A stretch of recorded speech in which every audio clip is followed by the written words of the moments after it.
Watercolor, it's a fascinating medium in that the color and the working of it make it look absolutely spontaneous.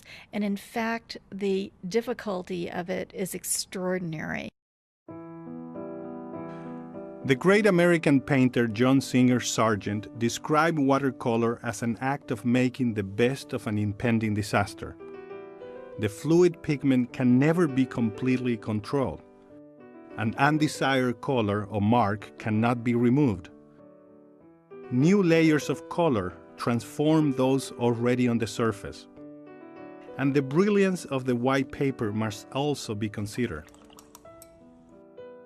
At a certain point, it's too much. At a certain point, you have ruined it. And the decision to stop is a critical aspect of this. A watercolor can never hide how it was made. Let's look through the layers and trace Cézannes' unique working process. Traditionally, an artist filled in a pencil sketch with color wash. But in Cézannes' watercolors, pencil lines actually go over the paint. Pencil is an active part of the overall composition.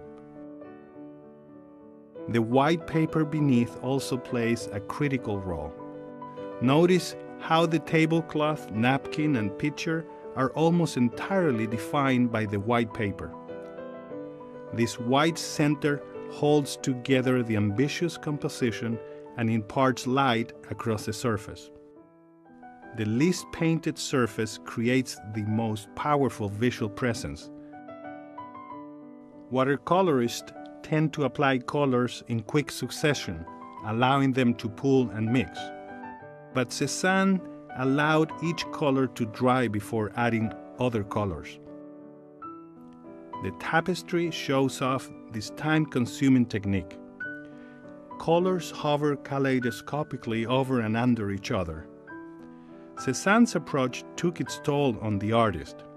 In 1904, Cézanne wrote, "I progress very slowly, for nature reveals herself to me in very complex ways.